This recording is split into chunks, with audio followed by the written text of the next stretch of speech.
భరద్వాజ్ గారు ఒక shocking news OG చుట్టూ. నాకు తెలిసి ఈ వార్త కనుక నిజమైతే స్క్రీన్లో ఒక రేంజ్లో ఉంటాయేమో, థియేటర్లో ఒక సెలబ్రేషన్ మూడ్లో ఉంటాయి అనిపిస్తుంది. అకీరా ఎంట్రీ అంటున్నారు ఓజీలో. ఒక ఫోటో కూడా సర్క్యులేట్ అవుతుంది చిన్న బయట. ఫోటో సర్క్యులేట్ అవుతోంది. యాక్చువల్గా ఇది చాలా రోజుల నుంచి చర్చ జరుగుతోంది దీని మీద. అంటే ఫోటోలు రావడంతో పాటు షూటింగ్ కూడా కంప్లీట్ అయిపోయింది అనే మాట వినిపిస్తోంది. 2 రోజులు అతను షూట్లో పాల్గొన్నాడు, క్లైమాక్స్లో వచ్చేటువంటి కీలక ఘట్టాల్లో కనిపించబోతున్నాడు అనేది. అంటే అది ఎవరికి వారు తమకున్నటువంటి సోర్స్లో నుంచి తెలుసుకుని చెప్తున్నట్టుగా బయట సర్క్యులేషన్లో పెట్టేస్తున్నారు. ఇది నిజమా కాదా అనే దానికి సంబంధించి అధికారిక ధృవీకరణలు ఏవీ లేవు. అవును, అధికారికంగా ఎవరు ఏం మాట్లాడలేదు. సుజిత్తో లేకపోతే పవన్ కళ్యాణో మరొకరో చెప్తున్నట్టుగానో, లేకపోతే ఒక అధికారిక వార్త వేయొచ్చు ఆ స్టిల్ తీసి. కానీ అటువంటిది ఏమీ జరగలేదు. కానీ స్పెక్యులేటివ్గా ఈ వార్త చాలా కాలం నుంచి లైవ్లో అయితే ఉంది. అంటే తమ అభిమాన హీరోని వాళ్ళ అబ్బాయితో కలిసి చూడటం అనేది నిజానికి అభిమానులకి ఒక సెలబ్రేటివ్ మూడే. అవును, ఇది మొదటి నుంచి ఉంది మనకి కల్చర్. ఇప్పుడు మగధీరలో ఎందుకు చిరంజీవి గారిని వాంటెడ్గా తీసుకొచ్చి, అప్పటికి ఆయన అది వదిలిపెట్టి వెళ్ళిపోయిన తర్వాత వాంటెడ్గా తీసుకొచ్చి ఆ సీన్ తీసాడు రాజమౌళి అంటే దానికి ఒక వ్యూహం ఉంది. అంటే ఇద్దరిని కలిపి తెర మీద చూపించడం ద్వారా ఒక మ్యాజిక్ వర్కౌట్ చేయొచ్చు అనేది. అది తర్వాత రిపీట్ చేశారు దాన్ని. బ్రూస్లీలో కూడా రిపీట్ చేశారు. ఇది జనరల్గా జరిగేదే. అవును, జరిగేదే. నిజానికి బాలకృష్ణ గారిని సినిమా హీరోగా పరిచయం చేయాలనుకున్నప్పుడు కూడా అన్నదమ్ముల అనుబంధం ఇలాంటి ప్రయోగాలు జరిగినాయి.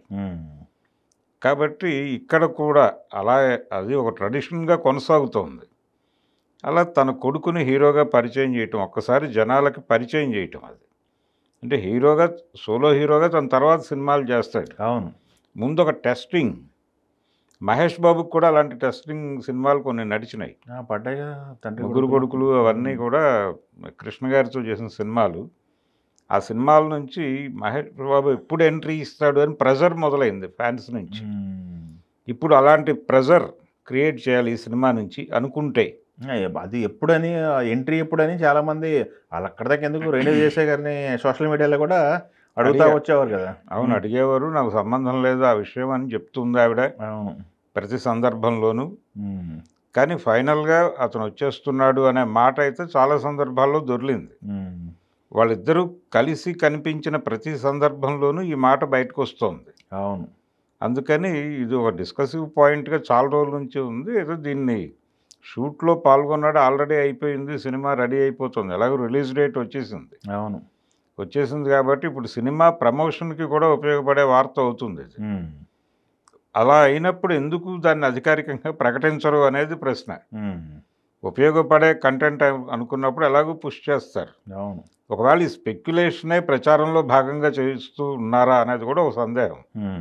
ఎందుకంటే మెయిన్ స్ట్రీమ్ మీడియాలో కూడా ఈ వార్త సర్క్యులేట్ అవుతోంది. అవును, అకీరా ఈ సినిమా ద్వారా ప్రపంచానికి ముఖం చూపించబోతున్నాడు అనేది. అది వెండి తరపున సిల్వర్ స్క్రీన్ మీద చూపించేస్తే అక్కడికి జనాలు, అంటే అతని బిహేవియర్, స్క్రీన్ బిహేవియర్ అలా ఉంది, దీనికి సంబంధించి కొన్ని అంచనాలు వచ్చేస్తాయి.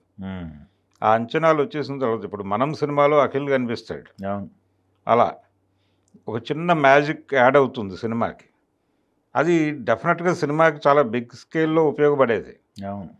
అందుకని దాని మీద ఒక గ్లిమ్స్ ఏదో ఒకటి గ్లిమ్సెట్ వెళ్తారు. ఒకవేళ ఉన్నా కానీ సర్ప్రైజ్గా ఉంచుకుంటారు, కానీ బయటకి ఎట్ట చూపిస్తారు. ముందు చెప్పేస్తే ప్రపంచానికి ప్రిపేర్ అయి ఉంటారు కదా ఇది కదా అని. ఓకే, అంటే ఇప్పుడు షూట్ అయిపోయింది అని చెప్తున్న వాళ్ళు వీళ్ళ గొడవ ఏంటో తేలిపోతుంది. కాబట్టి ఉన్నాడా లేదా అనేది ఒకటి. రెండోది షూట్ అయింది అంటున్నారు, నిజమా కాదా, దీనికి సంబంధించి ఒక అధికారిక ప్రకటన వచ్చేస్తే. మీరు డిమాండ్ చేస్తున్నారు ఇప్పుడు టీంని మరి చెప్పాలి, బయటికి చెప్పండి అని చెప్పాలి కదా. కొంచెం టైం. ఇది నిజానికి ఇది ఉపయోగపడేది, ఒక బజ్ క్రియేట్ చేసే అంశమే. అంటే సినిమా మీద క్యూరియాసిటీ పెరుగుతుంది. ఆల్రెడీ ఒక క్యూరియాసిటీ ఉంది. ఇది ఒక గ్యాంగ్స్టర్ స్టోరీ, దీనిలో చాలా ఎక్స్పెక్టేషన్స్ ఉన్నాయి జనాలకి. చాలా కాలం తర్వాత కొంచెం ఖుషి తరహా పవన్ కళ్యాణ్ కనిపిస్తున్నాడు. ఇవన్నీ కూడా ప్లస్ పాయింట్లే ఆ సినిమాకి.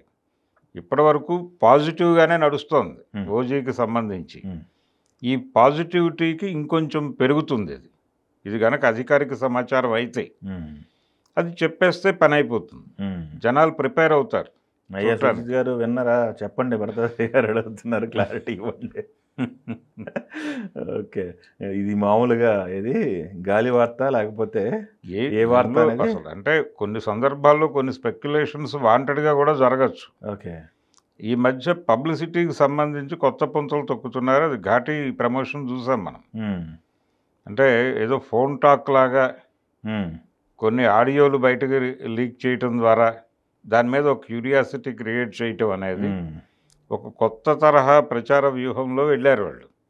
ఇలా ఇది కూడా ప్రచారానికి ఉపయోగపడుతుంది డెఫినెట్గా అని ఇలాంటి వార్తలు సర్క్యులేట్ చేస్తున్నారా అక్కడ లేకపోయినా కానీ. ఉమ్, అంటే సినిమా అనేది జనంలో ఒక టాకెటివ్ పాయింట్గా ఉండాలి, ఉమ్. ఒక డిస్కసివ్ పాయింట్గా ఉండాలి అనే ఉద్దేశంతో ఇవి సర్క్యులేట్ చేస్తున్నారా అనేది కూడా ఒక సందేహం. ఓకే. అందుకని ఇన్ని సందేహాలకి ఎక్కడో చోట ఫుల్ స్టాప్ పెట్టాలి. ఓకే. పెట్టేసి ఓ మాట చెప్పేస్తే జనాలు అక్కడి నుంచి ప్రిపేర్ అవుతారా, సైలెంట్ అవుతారా అనేది జరుగుతుంది. ఓకే, చూద్దాం మరి ఈ వార్తకు సంబంధించి ఏమన్నా అప్డేట్ వస్తుందా. థ్యాంక్ యూ అండి.